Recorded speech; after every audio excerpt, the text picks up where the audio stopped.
Welcome to the Wynn Resorts First Quarter 2025 Earnings Call. All participants are in a listen-only mode until the question-and-answer session of today's conference. To ask a question, press star 1 on your touch-tone phone, record your name, and I will introduce you. Please limit yourself to one question and one follow-up question. This call is being recorded. If you have any objections, you may disconnect at this time. I will now turn the line over to Julie Cameron-Doe, Chief Financial Officer. Please go ahead. Thank you, Operator, and good afternoon, everyone. On the call with me today are Craig Billings, Brian Gullbrant, and Jenny Holiday in Las Vegas. Also on the line are Linda Chen and Frederic Luvisutto. Please note that we've published a presentation to provide more color on the company and recent performance ahead of this call. You can find the presentation on our newly relaunched Investor Relations website. I want to remind you that we may make forward-looking statements under Safe Harbor federal securities laws, and those statements may or may not come true. I will now turn the call over to Craig Billings. Thanks, Julie. Good afternoon, and as always, thank you for joining us. Before we get into the quarter, I want to take a moment to recognize a very significant milestone. Last month, I was pleased to join nearly 1,700 of our Day One Wynn Las Vegas employees in celebration of the 20th anniversary of our iconic Las Vegas resort. I want to take a moment to express my gratitude to each and every one of our team members, including those 1,700 folks who have been with us in Vegas since the beginning. This anniversary was a tribute to the dedication, passion, and hard work that so many have demonstrated over the years to build the strength of our business today, a business that is delivering near-record results with a significant property opening now less than 2 years away. I also want to acknowledge the significant contributions of Elaine Wynn to both our business and the broader Las Vegas community. Elaine, who cared so deeply about our employees, was truly one of a kind and will be missed by many. Turning to the business, I'd like to address upfront the potential impact of tariffs on our business. We expect the direct impact of tariffs on OPEX to be low and entirely manageable, with most of the impact in the U.S. stemming from food and beverage, where we are actively working through alternative sourcing for the most impactful items. CapEx, however, is a different story. We had a number of CapEx projects in flight in the U.S., and while we had sourced for those projects presuming some tariff impact, the current tariff rates have driven us to delay about $375 million of CapEx projects, including the Encore Tower remodel. Once tariff rates have settled, we will thoroughly respec and resource the most severely affected items. While we're staying nimble, the pace of change at the moment is just too significant to commit to revised timing on that CapEx. Turning to the potential indirect impacts, there's been plenty of recent research on the potential impact of tariffs on growth. And while we are certainly better insulated than some, given our more resilient, affluent customer base, there is obviously uncertainty out there. So far, however, our businesses in Vegas and Macau are holding up quite well. In Vegas, April RevPAR was up slightly from 2024, slot handle was up, and group activity was as expected. So the business through April felt pretty good. And the visibility we have into forward demand, which is primarily through our group and convention business, also looks just fine. Of course, the booking window in other channels is much shorter than group, and so we're watching those channels carefully. In Macau, mass drop in April was in line with 2024, and direct VIP turnover was up nicely. Golden Week, which just ended, saw mass drop up from last year and full occupancy in the hotels. But again, the booking window there is short, and we are watching customer activity day to day. Long story short, recent results have been good, but we have to acknowledge the uncertainty out there and the impact that uncertainty may have on demand. As always, we have a playbook ready for every scenario. So with that, let's turn to the quarter. We were pleased to deliver another solid quarter of EBITDA here in Las Vegas on an impossible comp against the 2024 Super Bowl. On last quarter's call, we called out a $25 million headwind to EBITDA, and we did a bit better than that as we were only down about $11 million when adjusting for hold in both periods. Demand remained healthy in the quarter with a 4% increase in total casino revenues, even without the Super Bowl in 2025. Our slot business continues to be a bright spot as the investments we have made in our premium slot areas and in the team have helped maintain our premium positioning. In fact, if you remove Super Bowl weekend from the prior year quarter, we were up across the board, drop, handle, RevPAR, non-gaming revenues, and EBITDA all up year over year. Turning to Boston, Encore Boston Harbor generated $57 million of EBITDA. Slot volumes continue to hold up well, with slot win up about 3%. More recently, demand in Boston has remained healthy through April, with drop and handle flat to last year. In Macau, other than hold, the business in Q1 felt very good. Business generated $252 million in EBITDA, with poor VIP hold costing us nearly $40 million of EBITDA. We saw healthy volumes in the quarter, with turnover up 31% and mass drop up a point, both sequentially. Adjusted for VIP hold, we grew market share sequentially and improved EBITDA margins from Q4 to Q1. While the market in Macau continues to be highly competitive, we remain disciplined in our focus on maximizing EBITDA and generating a healthy margin profile. We were also pleased to recently open the Gourmet Pavilion Food Hall at Wynn Palace, an exciting new amenity for us, which is already driving visitation and eliciting enthusiasm from our customers. In fact, since opening the Gourmet Pavilion, we have seen about 2,400 incremental daily restaurant covers at Wynn Palace, a strong indicator of additional visitation to the property.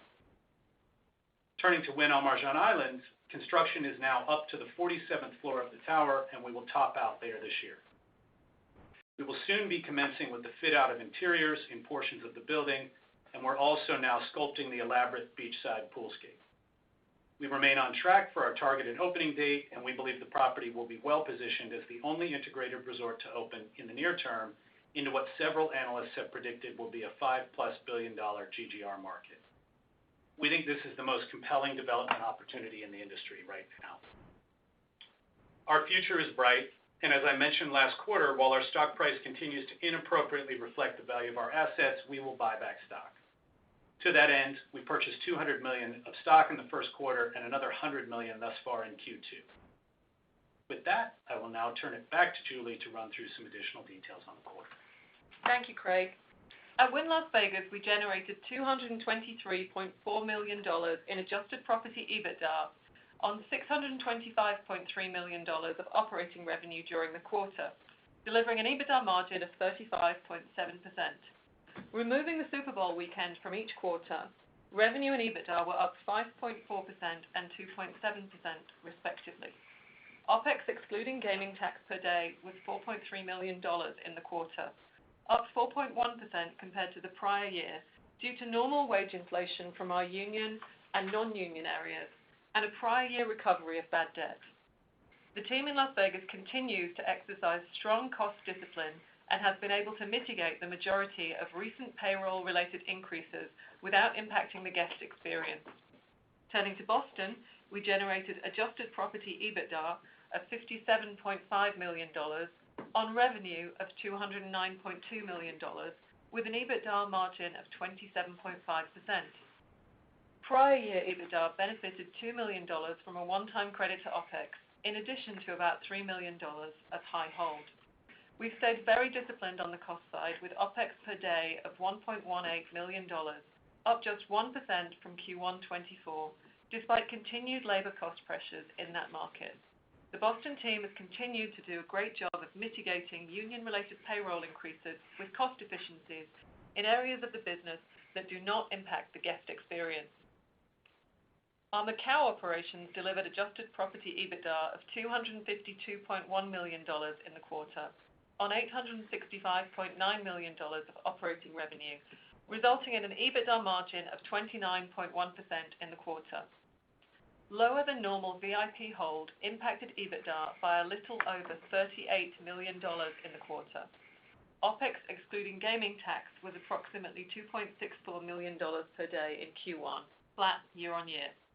The team has done a great job in staying disciplined on costs, and we remain well positioned to drive strong operating leverage as the market continues to grow over time. In terms of CapEx in Macau, we recently opened the Gourmet Pavilion at Wynn Palace, as Craig mentioned, and we're currently advancing through the design, planning, and approval stages on several of our larger concession commitments. As we noted the past few quarters, these projects require a number of government approvals, creating a wide range of potential CapEx outcomes in the near term. As such, we expect total CapEx spend in 2025 inclusive of our concession-related commitments and other projects, to range between $250 million to $300 million. Moving on to the balance sheet, our liquidity position remains very strong, with global cash and revolver availability of $3.2 billion as of March 31. This was comprised of $1.8 billion of total cash and available liquidity in Macau and $1.3 billion in the U.S. The combination of strong performance in each of our markets globally, with our properties generating nearly $2.3 billion of LTM adjusted property EBITDA, together with our robust cash position, creates a very healthy consolidated net leverage ratio of just over 4.3 times. Our strong free cash flow and liquidity profile also allows us to continue returning capital to shareholders in both Macau and the U.S. To that end, the Wynn Macau board recently announced it has recommended to shareholders an increase in the final dividend for 2024 to $125 million, up from $50 million in the previous period, subject to shareholders' approval at the upcoming annual general meeting on May 23rd. In addition, the Wynn Resorts board has approved a cash dividend of 25 cents per share, payable on May 30th, 2025, to stockholders of record as of May 16th. During the quarter, we repurchased 2.36 million shares for approximately $200 million, and an additional $100 million so far in Q2 25. These share buybacks, together with our recurring dividend, highlight our focus on and continued commitment to prudently returning capital to shareholders. In terms of CapEx, we spent approximately $160 million on CapEx in the quarter, primarily related to the villa renovations and food and beverage enhancements in Las Vegas, concession-related CapEx in Macau, and normal course maintenance across the business. Additionally, we contributed $51.2 million of equity to the Wynn Al Marjan Island project during the quarter, bringing our total equity contribution to date to $682.9 million. During the quarter, we started drawing on the construction loan with a drawn amount to date of $278 million. We estimate our remaining 40% pro rata share of the required equity is approximately $650 to $725 million. With that, we will now open up the call to Q&A. Thank you. To ask a question, press star 1 on your touch-tone phone. Unmute your phone, record your name clearly after the prompt, and I will introduce you for your question. Please limit yourself to one question and one follow-up question. To withdraw your question, press star 2. Our first question comes from Carlo Santarelli with Deutsche Bank. You may go ahead, sir. Hey, Craig, Julie, everyone. Maybe this is for Craig. I know that, the way that we see promos, discounts in Las Vegas is different than maybe the way that you guys think about them or see them. But it does look like in the first quarter that came down fairly clearly, both as a relative to just on a dollar basis. I was wondering if there's been any change there, or if just a lot of what we're seeing is the Super Bowl comparison, and some of that savings is coming through just from that weekend alone. Sure, Carlo. Those numbers are going to correlate very strongly with ADR, because a significant component of our reinvestment is in the form of rooms. So your presumption that it relates to Super Bowl is correct, because our ADRs over Super Bowl were even more off the charts than they are ordinarily. Okay, great. And then, Julie, you talked about kind of the contributions and where things stand as of today. How should we think about the cadence of kind of that remaining 650 to 725? Yeah, thanks, Carlo. I think we've talked about this in the past. I mean, it's following the usual kind of construction curve.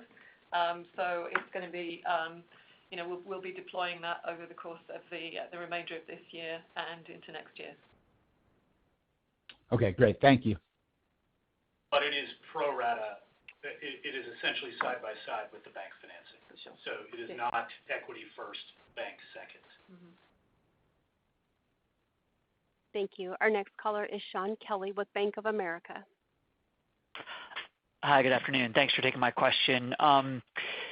Craig, maybe you can just give us your thoughts on, there's obviously a lot of questions around kind of the consumer and some of the mix. And, as your business has evolved, particularly the growth you've seen in slots, could you just give us your latest sense on sort of how much international inbound is Wynn exposed to and how much sort of China or Asia sourced VIP should we think about purely on the Las Vegas side of the equation? That'd be helpful.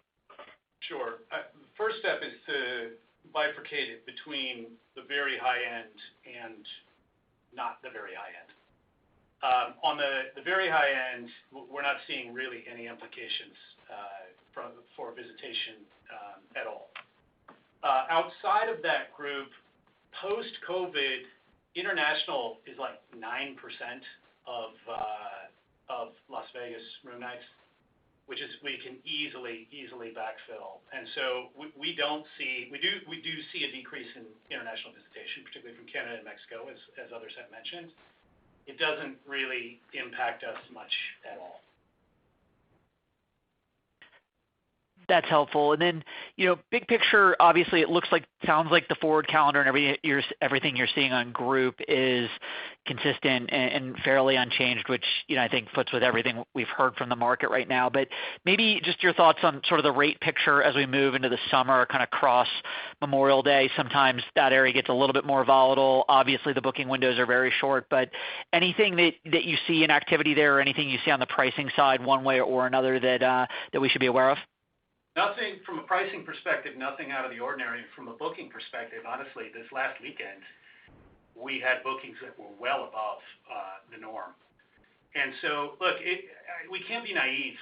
There's uncertainty out there, as I mentioned in my prepared remarks, and we have to watch this stuff day to day. But as I also said in my prepared remarks, things look fine as of now, and booking continues kind of where we would expect it.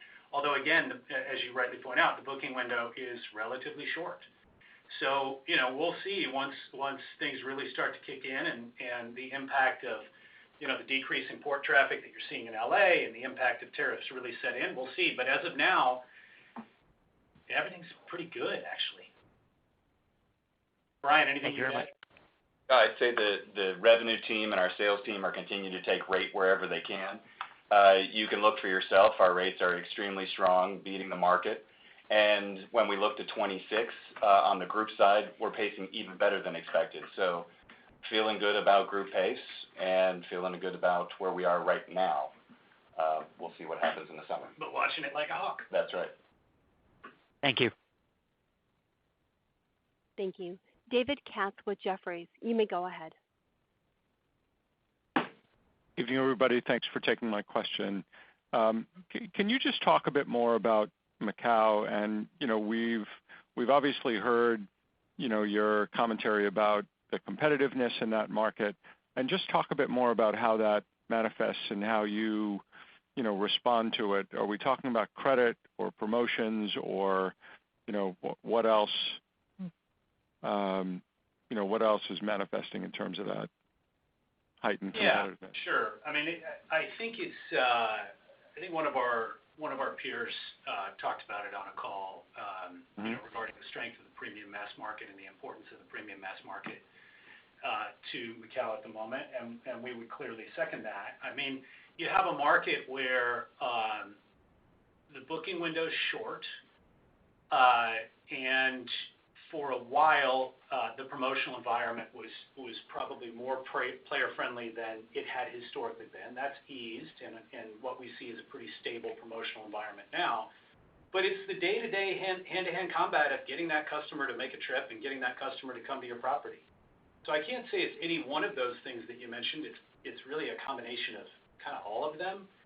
And the competition for that customer segment is fierce. So what do we rely on? We rely on the things that we've always done really, really well: service, the quality of the product, and then muscles that we've built over the course of the past few years on the machine learning side and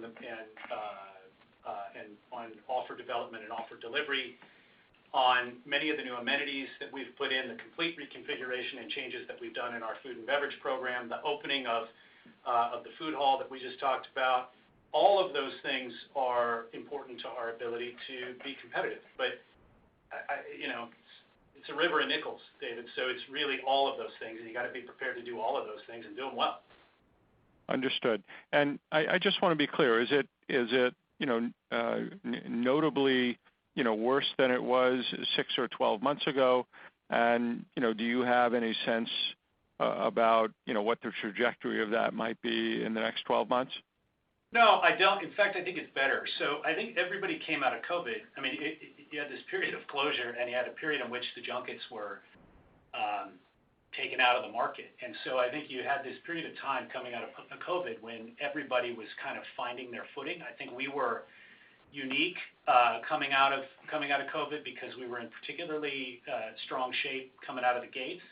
And I think at this point, everybody has kind of found, who they are and how they're going to compete. And I think that stability that we're seeing in the market over the course of the past, call it 6 months, is good for the market, but it doesn't change the fact that it's a very, very competitive dynamic. When I say it's a competitive dynamic, it's not a negative statement. It's not I'm not saying anything bad about the market. I'm just stating the reality, and it's a reality we live with every day, and we're fine with it. Perfect. Thank you. Sure. Thank you. Stephen Grambling with Morgan Stanley. You may go ahead.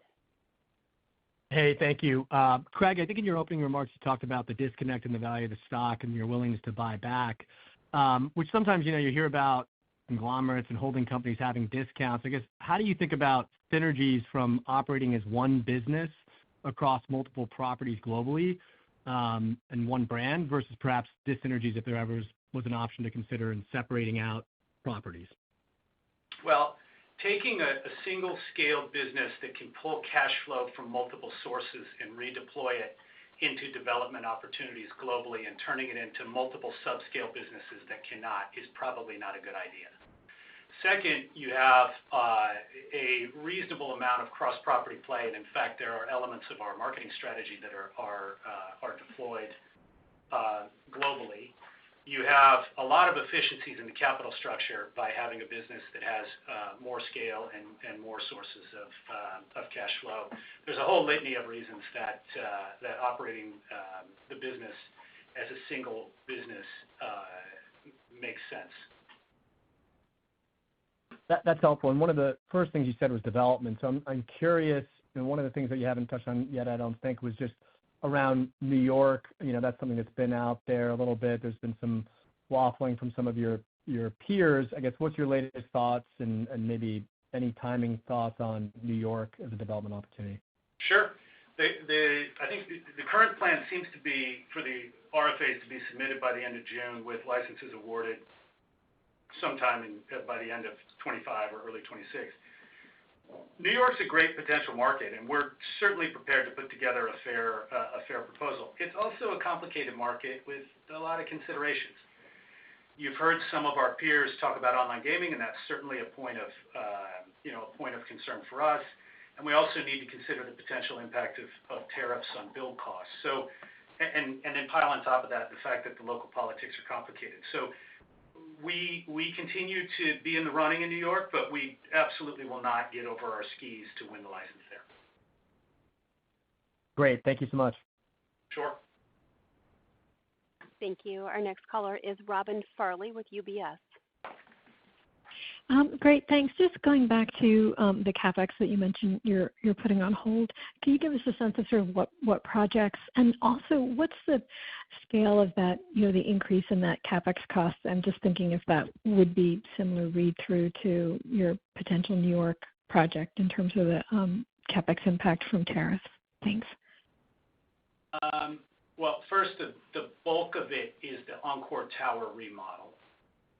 So call that high 200s out of 375 that we talked about. The rest of it is kind of cats and dogs that we were doing here in the U.S. I don't think the read-through would be instructive because you're talking about a greenfield new build where you have a lot of steel, a lot of MEP, a lot of things that are sourced from a lot of different places. And in this particular instance, we had kind of 2 or 3 relatively high dollar items on a per unit basis that were sourced from high tariff locations. So I don't think the read-through would be applicable. Okay, great. No, understood. And then just on the group piece, some of the larger hotel companies have talked about softening group, and so I think the comment about 2026 was like pacing better than expected. Can you, I guess what had you been expecting, just to think about how your 26 group is trending, just relative to what we're hearing from the other large hotel companies? Thanks. I'll start by saying we are not experiencing softening group, but Brian, do you want to follow up? Yeah, the strength in 26 that we're seeing, we would probably attribute to Q1. NADA, ConExpo, there's a couple of large groups that alternate cycles, and they're lining up next year. So next year looks great. Demand is strong, and we're looking quite good. So feeling good about 26 right now. Great. Super helpful. Thank you. Thank you. John DeCree with CBRE. You may go ahead, sir. Hi, everyone. Thanks for taking my questions. Maybe on the development pipeline, you mentioned Thailand in the slide deck. We've talked about that a little bit in past calls and New York, but I guess there's some rumbling that Japan might reopen bidding for IRs. I'm curious, Craig, if you'd look at Japan again and under kind of what pretense that might be interesting for you. Thank you for the question. We'll always look at any gateway city where meaningful capital can be deployed, and we think the Wynn brand resonates. So Japan fits that bill. There's structural challenges in the way that the licensure and ownership have been outlined in Japan. And so will we look at it? Of course, but it's got to be right, and the setup has to be right for us. We have plenty of development opportunities. We have a land bank in the UAE, we have a land bank in Boston, we have a land bank in Las Vegas. You mentioned Thailand. Obviously, the bill there has been delayed, and there's some components of the bill that probably won't work if they stay in the bill.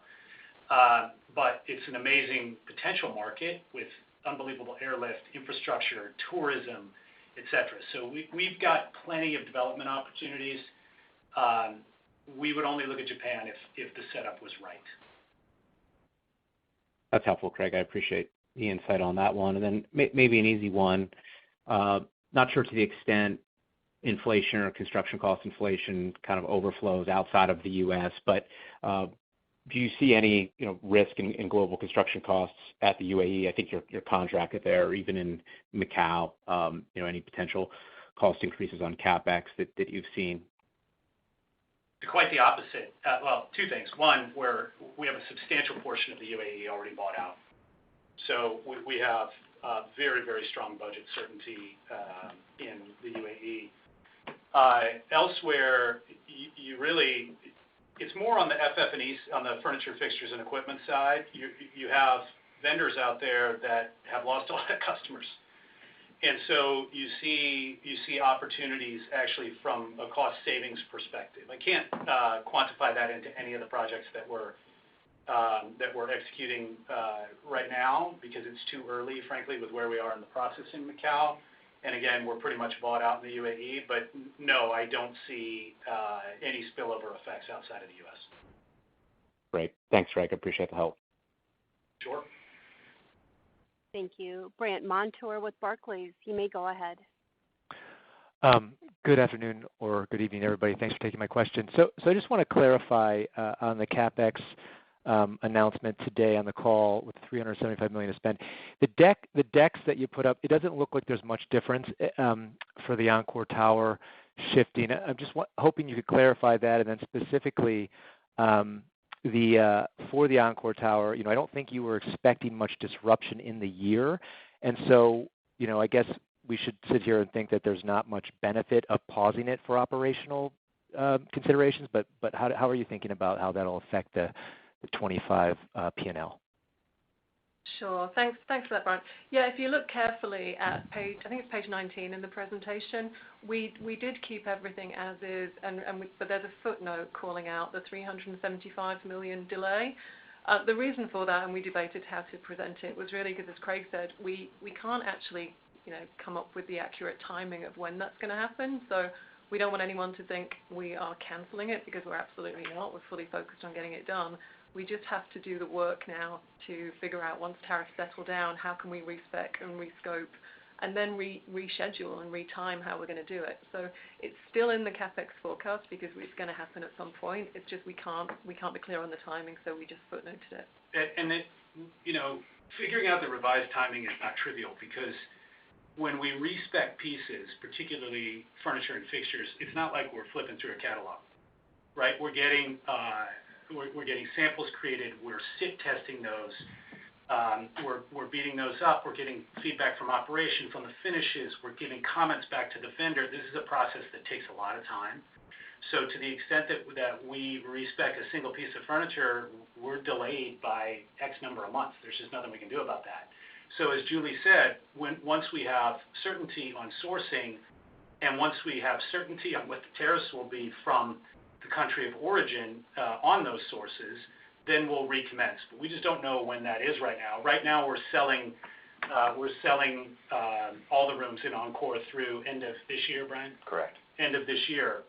And so, if we move out another couple of months, then we'll start selling through the end of Q1. But we'll do the CapEx eventually. Okay, that's really helpful. And then a follow-up on Macau. Julie, I think you said that the OpEx ex-tax per day was flat year over year. I know you also opened up the food hall at the Palace, and just sort of curious how you were able to keep OpEx per day flat with that opening, and then also if you could give us a sense of how that should trend throughout the year. With I know that you guys have more concession agreement related stuff, but you're waiting on approval. So any other thoughts on the progression of the year on OpEx per day would be helpful. Sure. Thanks for that. We opened the Gourmet Food Pavilion just about a week ago, so it wasn't included in the quarter. We've managed OpEx very, very carefully, though. We've been very focused on how we can drive economies elsewhere, so that we can seek to neutralize the impact of the additional cost associated with that. So we're working on that, and as a result, as we look out, where OpEx is going to land throughout the remainder of the year, it's in the right zone where it is right now. Great. And I would just add to that. If the team who's on the call is doing their job right, we're generating incremental revenue out of the footfall that we get out of that facility. So sure, we pick up a couple hundred FTEs. We can manage that. We can manage that pretty easily relative to the total employee base. But we should be driving incremental EBITDA out of that, and that's really the approach with each of the concession-related commitments that we made. Now, the margin profile on those concession commitments, we need to focus on that and drive that.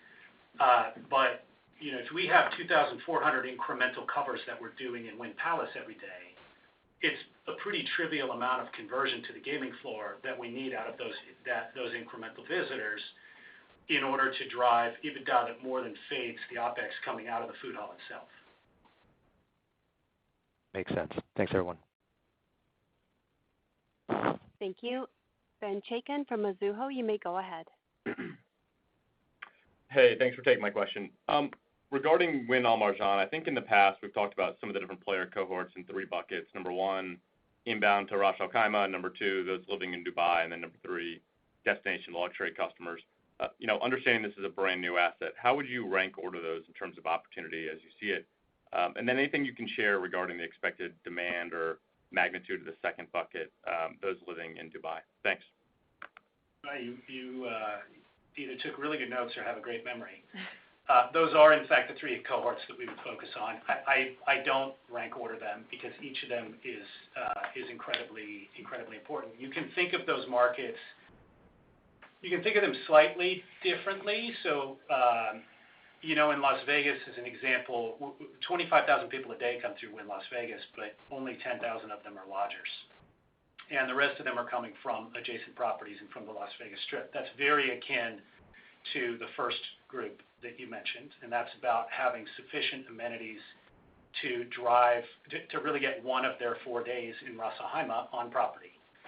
The second bucket is a lot like a locals market, and so you can think of that very similar to the wonderful business that we have in Boston, where you're dealing with people that are within a certain driving range, and you market to those folks in a very specific way. You use food and beverage in a very specific way.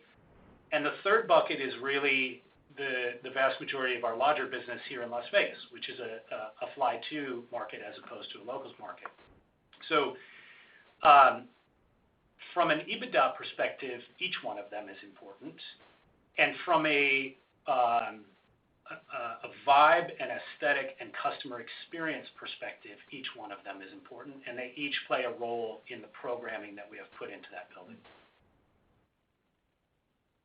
Thanks. Appreciate it. Sure. Thank you. Chad Beynon with Macquarie. You may go ahead, sir. Good afternoon. Thanks for taking my question. Wanted to ask a two-parter on a few of the non-gaming related items in Las Vegas. Julie, I think you mentioned at the beginning of that OpEx should increase on food and beverage. First question, is there a specific growth rate that you can kind of talk to that would offset some of those price increases to keep margins flat? And then my second question is around the retail business. Not sure if you've seen any impact in terms of the high-end handbags and watches at your stores. And can you just kind of remind us if it's roughly an 80-20 base versus turnover on that business? Thank you. Sure, I'll take each one of those. So first, I may have perhaps I misspoke in my prepared remarks. What I had said in my prepared remarks is that we don't expect tariff impact on OpEx. I think that was the genesis of your question on food and beverage. Yep. Okay. Sorry about that. Thank you. That's okay. We don't expect any impact because it's really a sourcing question. Now, are there certain things that you can only get from certain places? Absolutely. But the vast majority of things that would be most impactful, we can resource, and we're already on it now. So we don't expect much there. In terms of retail, you can see the Q1 numbers. You can see in our press release where you can see everything else. Retail was essentially flat year over year, and that's coming off an absolutely incredible comp. So nothing really, and frankly, coming off a prior year that had Super Bowl in it, which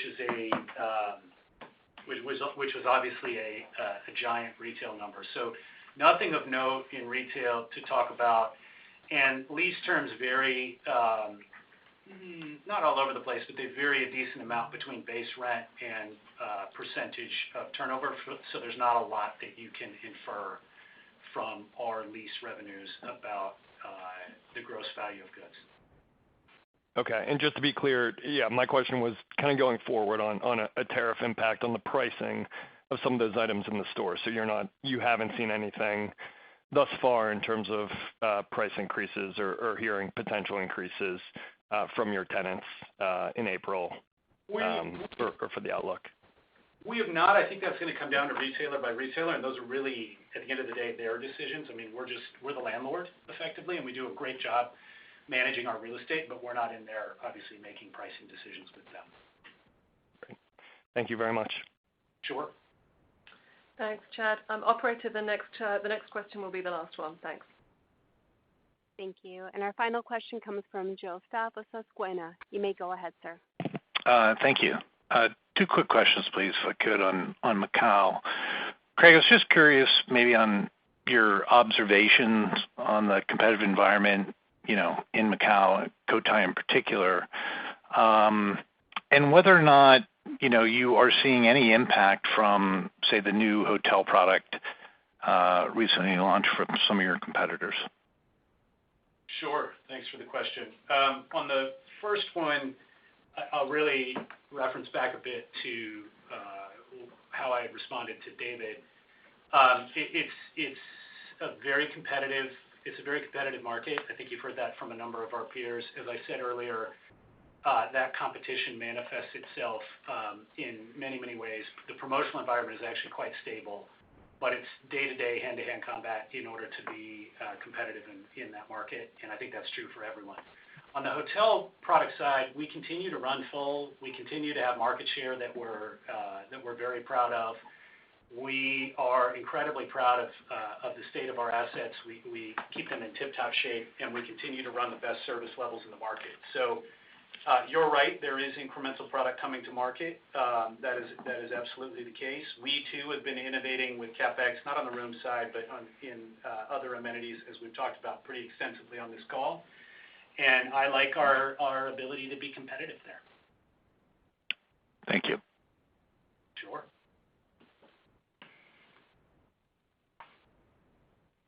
Okay. Well, thank you, operator, and thank you to all the participants on the call. We appreciate your interest in Wynn Resorts, and we look forward to talking to you again next quarter.